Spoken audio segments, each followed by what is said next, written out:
සුබ දවසක් වේවා.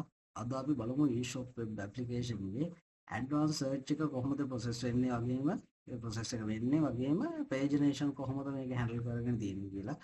ඊට පස්සේ අපි ඉස්සෙල්ලාම බලමු මෙතන අපි account කියලා keyword එකක් දාලා මෙතන search කරලා බලමු. එතකොට මෙන්න මේ විදිහට result එනවා. ඊට පස්සේ අපිට මෙතනින් ඕන sort by කරගන්න පුළුවන්. ඒ විදිහට අපිට ඕන විදිහට මේ හදාගන්න පුළුවන් අපිට අවශ්‍ය දේවල් අපිට බලා ගන්න පුළුවන්. ඒ වගේම කැටගරි තියෙනවා. අපි දැන් මේ watch Apple කියලා ගහපුවම මෙතන Apple watch, Apple iPhone වගේ හැමදේම ආවත් අපි මෙතන Apple mobile කියලා විතරක් දීලා search කරොත් අර Apple watch අපිට පෙන්වන්නේ නැහැ වගේම අපි මෙතන watch කියලා දැම්මොත් අපිට Apple mobile පෙන්වන්නේ නැහැ. එහෙම අපිට custom කරලා advanced විදිහට search එකක් කරගන්න පුළුවන් මෙන්න මේ advanced search කියන එකෙන්. හරි. අපි ගිහලා බලමු අපේ කෝඩ් එක කොහොමද මේක හදාගෙන තියෙන්නේ කියලා. advanced search process advanced search.php ඇතින advanced search.php කියන ෆයිල් එකේ තමයි අපි හිටියේ. අපි දැන් ඕපන් කරගන්න ඕනේ මේ ෆයිල් එකම තමයි. අපි මේක බැලුවොත් අපිට මෙතන පේන්න තියෙනවා මේ advanced search එකේ search කියන එකට අපි advanced search කියලා function එකක් දීලා තියෙනවා. ඒක on click එකේදී start වෙන්න කියලා තමයි අපි දීගෙන තියෙන්නේ. එතකොට මෙතන බිඳුව කියලා තියෙනවා. මොකද මේ බිඳුව කියලා කියන්නේ අපි මේ page එක බිඳුව එකේ ඉන්න හින්දා අන්න ඒ බිඳුව කියන page එක අපේ page number එක තමයි එතනින් එහෙම send කරගෙන තියෙන්නේ. ඊට පස්සේ අපි බලුවොත් මෙතන result පෙන්වන්න ඇත්තටම මෙන්න මෙතන result පෙන්වන්න ඕනේ. එතන අපි ඊළඟ කෝඩ් එකේ ආයි කතා කරමු. අපි දැන් ගිහිල්ලා බලුවොත් script.js කියන ෆයිල් එකට advanced search කියන එක අපි ඉස්සෙල්ලාම script.js එකේ හොයාගන්න ඔය function එක කොහෙද තියෙන්නේ කියලා. අපිට මෙතන පේන්න තියෙනවා function advanced search. මෙතන x කියලා දෙනවා. මෙතන x කියලා අපි අරගෙන තියෙන්නේ අපි එහා පැත්තේ බිඳුව කියන value එක තමයි අපි අරගෙන තියෙන්නේ. එතන බිඳුව හෝ page එකේ number එක තමයි එතනින් එන්නේ. එතකොට අපි බැලුවහම variable එකක් දාලා දෙනවා text කියලා. ඒ වගේම category C1 කියලා ID එක අරගෙන තියෙනවා. brand B1 කියලා ID එක අරගෙන තියෙනවා. model එකේ M කියලා ID එක අරගෙන තියෙනවා. condition එකේ C2 කියලා. එතකොට color එකේ C3 කියලා. from එකේ PF to PT sort S කියන එක ඒ විදිහට අපි අරගෙන තියෙනවා. ඊට පස්සේ අපි මේ ඔක්කොම form කියලා variable එකක් හදාගෙන ඒකට form data කියලා අපි assign කරගෙන ඒ ඔක්කොම මේ name ඒ කියන්නේ t cat b m con col pf pt s ph කියන ඒවට අපි මෙහෙන් අල්ලගත්තේ වගේ value ටිකයි ඒ අපිට යන්න ඕනේ. කියන්නේ අපි back end part එකට යන්න ඕන name ටිකට අපි මේ ටික දාගෙන තියෙනවා. ඊට variable එකක් හදාගෙන request කියලා ඒකට new xml http request කියලා අපි දාගෙන තියෙනවා. request on ready state change assign කරලා තියෙන function එක. ඊට පස්සේ if condition එකක් දාලා request.status 200ද request.ready state එක 4ද කියලා අපි check කරගෙන තියෙනවා. එහෙමනම් variable එකක් හදාගෙන response කියලා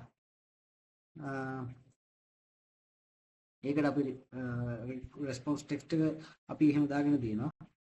ඊට පස්සේ අපි document.get element by id කියන එකට view area කියන එකේ ඉන්න view area කියන id එකේ ඉන්න html එකට අපි response එක pass කරලා තියෙනවා. එතකොට අපේ response එක මේ view area කියන එකේ ඉන්න html එකේ update වෙනවා. ඊට පස්සේ අපි බලමු මේකට ගිහිල්ලා කොහොමද මේක අපි යවලා තියෙන්නේ request එක යවලා තියෙන්නේ post method එකේ advanced search process.php කියන එකට asynchronous විදිහට තමයි අපි මේ form data ටික යවලා තියෙන්නේ. අපි ගිහිල්ලා බලුවොත් දැන් මේ advanced search process කියන ෆයිල් එකට advanced process.php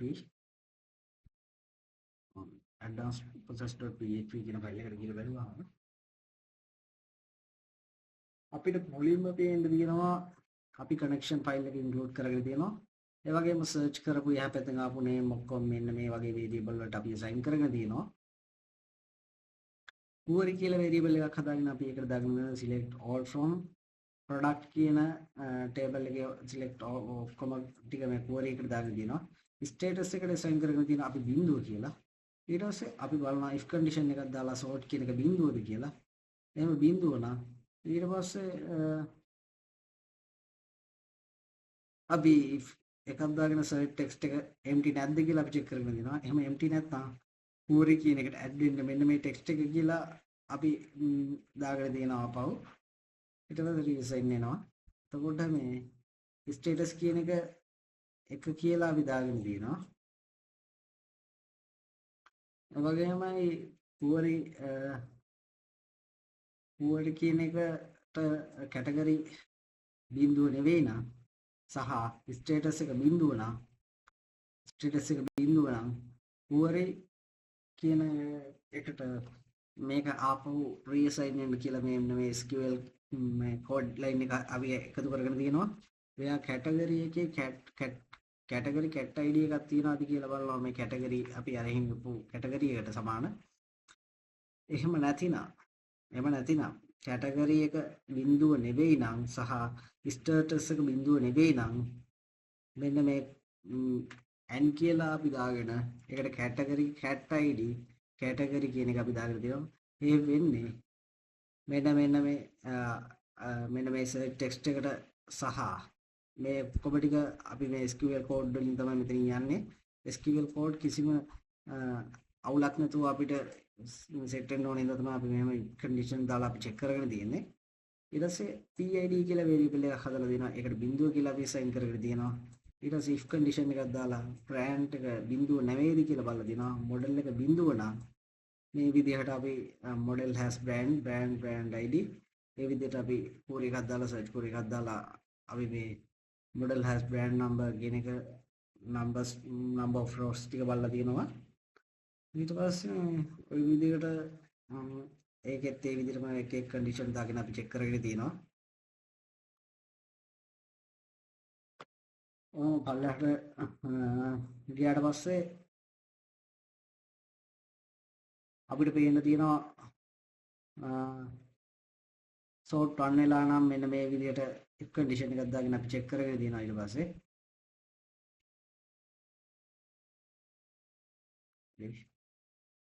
පස්සේ අපි ආයේ PHP script එක මෙතනින් close කරලා අපි PHP script එකක් open කරගෙන තියෙනවා මෙතනින්. ඊට පස්සේ අපි if condition එකක් දාගෙන තියෙන බිඳුව සමාන නැත්නම් අපි දැන් ඉන්න page number එක ඒක එහෙම සමාන නැත්නම් page number එක assign කරගන්න කියනවා. දැන් තියෙන එහෙ පැත්තෙන් script file එකෙන් ආපු JavaScript වලින් මේ පැත්තට ආපු මේ page number එක. ඊට පස්සේ ඒකමත් ඒ කියන්නේ මෙහෙම බිඳුවට සමාන නැත්තා ඒක බිඳුව නම් page number එක කියලා reassign වෙන්න කියලා දාලා තියෙනවා අපි. ඊට product RS database search query එක අපි මෙතන දාගෙන තියෙනවා. product number of rows ටික අපි මෙහෙම අල්ලගෙන තියෙනවා. result per page 6යි. අපි දැන් බලුවොත් මෙතන අඩු කරොත් result page එකක පේන result ගන්න තමයි මෙතනින් අඩු වෙන්නේ.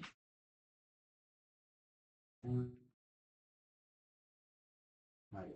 එතකොට result per page කියලා අපි දාන්න තියෙනවා. හරි. ඊට පස්සේ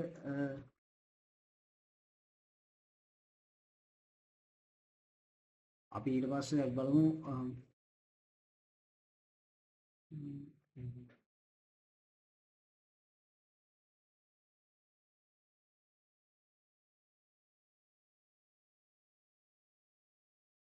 ඊට පස්සේ බලනවා page result එක page number එකෙන් එකක් අඩු කරලා result per page එකෙන් වැඩි කරලා දිනවා අපි.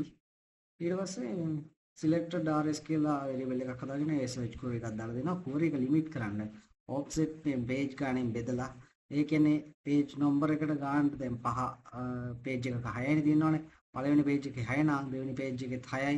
ඒ විදිහට set වෙන්න කියලා තමයි අපි මේ වගේ query එකක් ගහලා තියෙන්නේ.